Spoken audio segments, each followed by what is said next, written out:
ഇപ്പോൾ നമ്മളോട് പലരും ചോദിക്കുന്ന ഒരു കാര്യമാണ് തെങ്ങിന് എന്ത് വളമാണ് ഇടേണ്ടത്, രാസവളം ഇടണോ അല്ലെങ്കിൽ ജൈവവളം മാത്രം മതിയോ, മിക്സേഴ്സ് ആണോ വേണ്ടത്, അങ്ങനെ വ്യത്യസ്തങ്ങളായിട്ടുള്ള സംശയങ്ങളുമായിട്ട് ആളുകൾ വരാറുണ്ട്. ഇപ്പോൾ പ്രത്യേകിച്ചും തേങ്ങക്ക് നല്ലൊരു വിലയുള്ള കാലഘട്ടം ആയതുകൊണ്ട് തന്നെ ആളുകൾ കൂടുതലായിട്ടും വളം ചെയ്യാനൊക്കെ താല്പര്യപ്പെട്ട് വരുന്ന ഒരു കാലഘട്ടമാണ്. അപ്പോൾ നമ്മൾ ജൈവവളങ്ങളും അതുപോലെ തന്നെ രാസവളവും എല്ലാം സന്തുലിതാവസ്ഥയിൽ കറക്റ്റായിട്ടുള്ള ശാസ്ത്രീയ രീതിയിലാണെങ്കിൽ നമുക്ക് രണ്ടും വേണ്ടി വരാറുണ്ട്.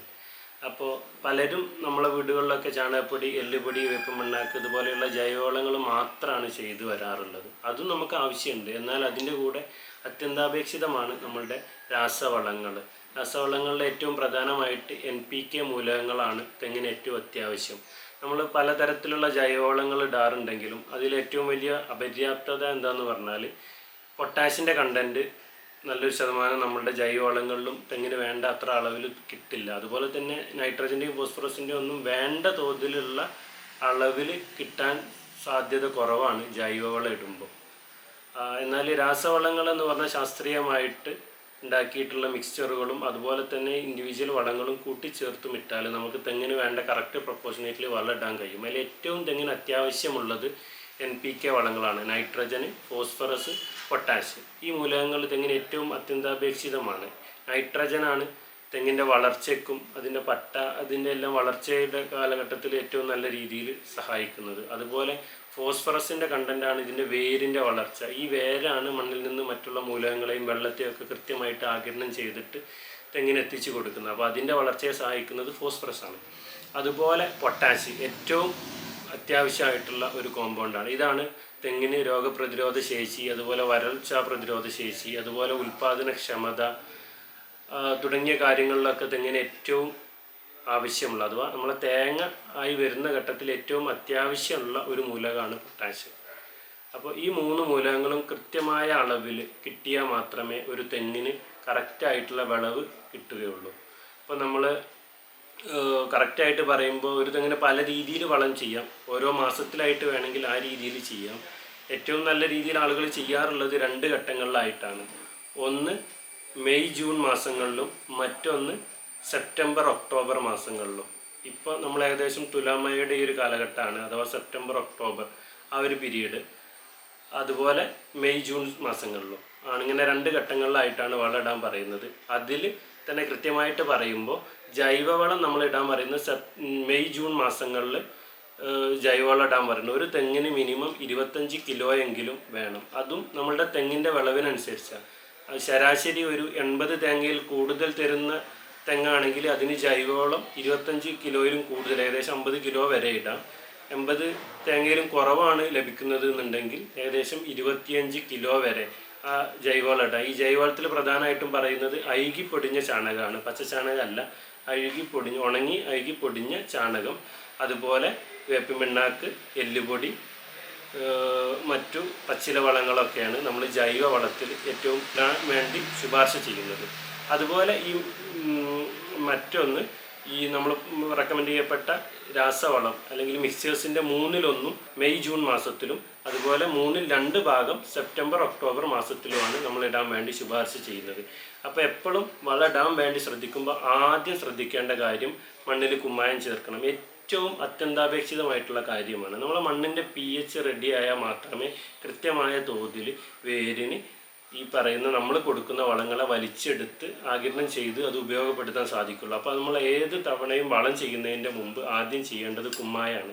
ഒരു വർഷത്തിൽ 1 മുതൽ 1.5 കിലോ വരെ കുമ്മായം ആവശ്യമാണ് ഒരു തെങ്ങിന്, ആ മണ്ണിൻ്റെ പുളിപ്പിരസം മാറി വരാൻ. അപ്പോൾ നമ്മളെപ്പോഴും വളം ഇടുന്നതിൻ്റെ ഒരു 2 ആഴ്ച മുമ്പ് ആദ്യം തടം തുറക്കുക.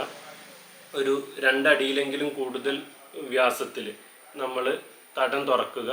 തടം തുറന്ന ശേഷം കുമ്മായം ഇട്ട് കൊടുക്കുക. കുമ്മായം ഒരു 1 കിലോ മുതൽ 1.5 കിലോ വരെ ഒരു തെങ്ങിന് ഇട്ട് കൊടുക്കുക.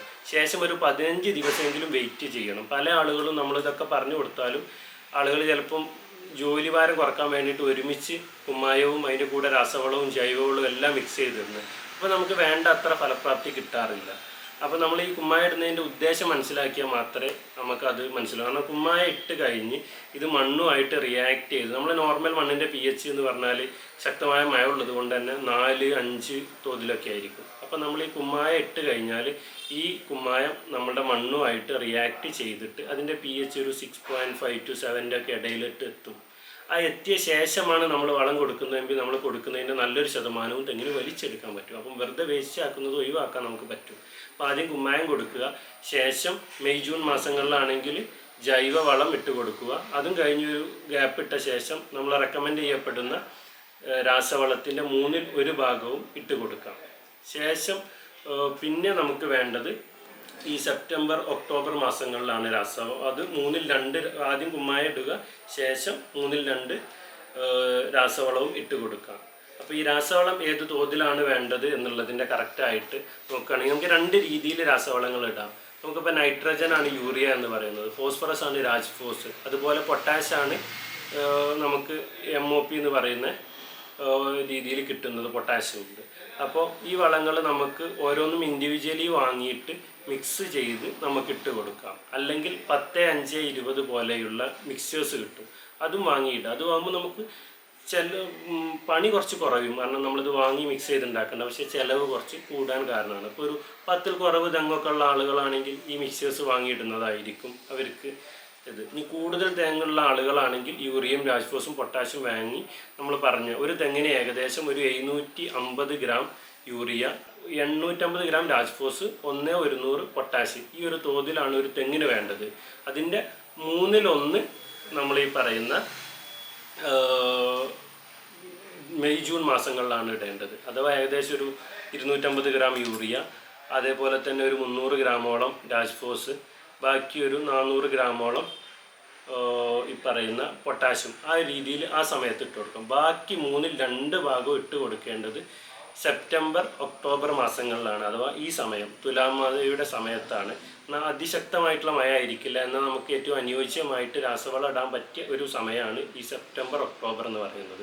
ആ സമയത്ത് 2/3 ഭാഗം, നമ്മൾ നേരത്തെ പറഞ്ഞ അളവിൻ്റെ 2/3 ഭാഗം രാസവളവും ഇട്ട് കൊടുക്കാൻ, ഏകദേശം ഒരു 500 ഗ്രാം യൂറിയ, ഒരു 550 to 600 ഗ്രാം രാജ്ഫോസ്, അതുപോലെ ഒരു 800 to 900 ഗ്രാം വരെ പൊട്ടാഷ്യം എന്ന തോതിൽ നമുക്കൊരു തെങ്ങിന് ഇട്ട് കൊടുക്കാം.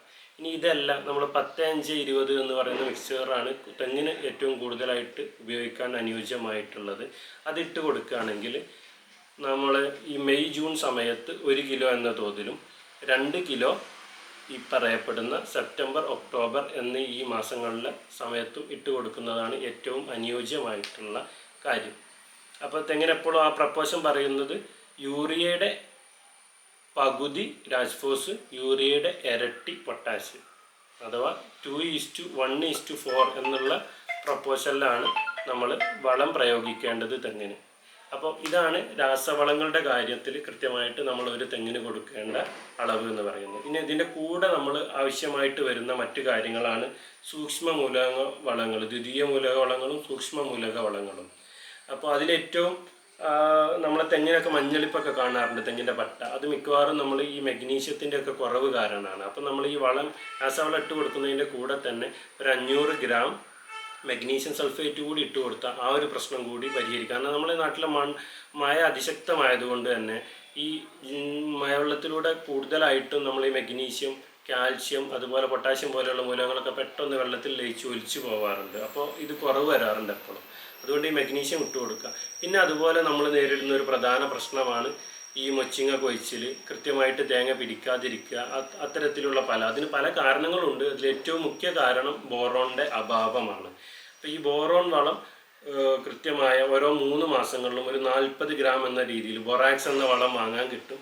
ആ ബൊറാക്സ് എന്ന് പറയുന്നത് ഒരു 40 to 50 ഗ്രാം ഓരോ 3 മാസത്തിലും ഒരിക്കലായിട്ട് തെങ്ങിൻ്റെ തടത്തിൽ കൃത്യമായിട്ട് ഇട്ട് കൊടുത്താൽ ഈ പറയുന്ന മൊച്ചിങ്ങ കൊഴിച്ചിൽ പോലെയുള്ള, അതുപോലെ ശരിയായിട്ട് വളർച്ച വരാതൊക്കെ, ഈ ബോറോണിൻ്റെ കുറവുണ്ടാകുമ്പോൾ എപ്പോഴും സംഭവിക്കുന്നത് കൃത്യമായിട്ട് പരാഗണം നടക്കാൻ സാധിക്കാതെ വരികയാണ് ചെയ്യും. കൃത്യമായിട്ട് പരാഗണം നടക്കാതെ വരുമ്പോൾ മൊച്ചിങ്ങൾ പലതും കൊഴിഞ്ഞു പോകും, അല്ലെങ്കിൽ ഉണ്ടാവുന്ന മൊച്ചിങ്ങകൾ ഷേപ്പ് മാറിയ രീതിയിൽ, അങ്ങനെ വ്യത്യസ്തങ്ങളായിട്ടുള്ള പ്രശ്നങ്ങൾ ഉണ്ടാവാറുണ്ട്. നമുക്കറിയാലോ, കൃത്യമായിട്ട് പരാഗണം നടന്നാൽ മാത്രമേ തേങ്ങ ഉണ്ടാവുകയുള്ളൂ. അപ്പോൾ അതിന് സഹായിക്കുന്നതാണ് ഈ ബോറോൺ. അപ്പോൾ ഈ ബോറോണും കൃത്യമായ അളവിൽ ഒരു 3 മാസം ഗ്യാപ്പിൽ ഇട്ട് കൊടുത്താൽ നമുക്ക് ഈ തെങ്ങിൻ്റെ പ്രശ്നങ്ങൾ എല്ലാം പരിഹരിക്കാൻ പറ്റും. പിന്നെ മറ്റൊരു കാര്യം പറയാനുള്ളത്, നമ്മൾ വളം ചെയ്യുമ്പോൾ എപ്പോഴും വളം ചെയ്ത് അടുത്ത ആഴ്ച അല്ലെങ്കിൽ അടുത്ത മാസം മുതൽ അതിൻ്റെ റിസൾട്ട് കിട്ടുമെന്ന് പ്രതീക്ഷിച്ചിരിക്കരുത്. ഒരു തേങ്ങിൽ നിന്ന് ഒരു തേങ്ങ ഡെവലപ്പ് ആവാൻ വേണ്ട സമയം ഏകദേശം 33 മാസമാണ്. ഏകദേശം ഒരു 2 to 3 വർഷത്തിൻ്റെ ഇടയിലാണ് നമ്മൾ കൊടുക്കുന്ന വളത്തിൻ്റെ റിസൾട്ട് നമുക്ക് കിട്ടുകയുള്ളൂ. പലപ്പോഴും ആളുകൾ ഇങ്ങനെ വളമിട്ട് വന്ന് പിറ്റേ മാസം വന്നിട്ട് പറയും ഞാൻ എല്ലാ വളവും ഇട്ടു, എനിക്കതിൻ്റെ റിസൾട്ടൊന്നും കിട്ടിയില്ല. അതിൻ്റെ കാരണം ഒരു തേങ്ങ അതിൻ്റെ കോശത്തിൽ നിന്ന് അത് തേങ്ങയായി നമ്മളെ കൈകളിൽ എത്തുമ്പോഴേക്ക് ഏകദേശം ഒരു 33 മാസം 40 മാസം വരെ സമയം എടുക്കുന്നത്, ഏകദേശം 3 വർഷത്തോളം സമയം എടുക്കുന്നുണ്ട്. അപ്പോൾ ആ ഒരു സമയത്തിൻ്റെ ഉള്ളിലാണ് നമ്മളിപ്പം കൊടുക്കുന്നതിൻ്റെ റിസൾട്ട് കിട്ടുകയുള്ളൂ. പിന്നെ അതുപോലെ ഈ വളം കൊടുക്കുമ്പോൾ പലരും ചോദിക്കുന്നതാണ് ഉപ്പിട്ട് കൊടുക്കാമോ എന്നുള്ളത്. നമ്മളെ പൊട്ടാഷിൻ്റെ ഒരു പർപ്പസ് ചെറിയ തോതിൽ നിർവഹിക്കാൻ നമ്മുടെ ഉപ്പ് പറഞ്ഞാൽ NaCl ആണ്. അപ്പോൾ ആ ഉപ്പിനും നിർവഹിക്കാൻ പറ്റുന്നുണ്ട്. അപ്പോൾ നമ്മൾ റെക്കമെൻഡ് ചെയ്യുന്ന സമയത്ത് ഈ പൊട്ടാഷിന് പൊതുവെ വില കൂടുതലാണ്. അപ്പോൾ പൊട്ടാഷിൻ്റെ പകുതി കണ്ടൻറ്റിന് പകരം വേണമെങ്കിൽ ഉപ്പ് ഇട്ട് കൊടുക്കാം. പൊട്ടാഷിൻ്റെ വില കുറക്കാൻ വേണ്ടിയിട്ട് ചിലവ് കൂടുതലുള്ള ആളുകൾക്കൊക്കെ ആ രീതിയിലും നോക്കാവുന്നതാണ്. കാരണം നമ്മുടെ ഈ കടൽ തീരത്തൊക്കെ ഉള്ളത് തെങ്ങുകളിൽ നല്ല രീതിയിൽ തേങ്ങ വരുന്നത് കാണാം. കായൽ തീരത്തൊക്കെ ഉള്ളത് അത് ഈ ഒരു ഉപ്പിൻ്റെ അംശമാണ് അതിന് സഹായിക്കുന്നത്. അതുപോലെ തന്നെ വെള്ളത്തിൻ്റെതും. പിന്നെ മറ്റൊരു കാര്യം, നമ്മൾ തേങ്ങയ്ക്ക് ഉൽപ്പാദനം കൂടാൻ ശ്രദ്ധിക്കേണ്ടത് ഒരു ഡിസംബർ മാസം മുതൽ നമ്മളൊരു ഏപ്രിൽ മെയ് മാസം വരെ നല്ല രീതിയിൽ വേനൽക്കാലമാണ്. ആ സമയത്ത് കൃത്യമായ അളവിൽ ഒരു തെങ്ങിന് വെള്ളം കിട്ടിയാൽ അതിൻ്റെ വിളവ് ഇരട്ടി വരെ ആക്കുമെന്നാണ് നമുക്ക് മനസ്സിലാക്കാൻ കഴിഞ്ഞിട്ടുള്ള പല പഠനങ്ങളിലും. അതുകൊണ്ട് തന്നെ ഈ ഡിസംബറിന് ശേഷമുള്ള സമയങ്ങളിൽ കൃത്യമായിട്ട് ഇടവേളകളിൽ തെങ്ങിന് നല്ല രീതിയിൽ നനച്ചു കൊടുത്താലും നമുക്ക് നല്ല രീതിയിൽ വിളവ് വർദ്ധിപ്പിക്കാൻ പറ്റും. ഇത്തരം കാര്യങ്ങളൊക്കെ കൃത്യമായിട്ട് ശ്രദ്ധിക്കുക.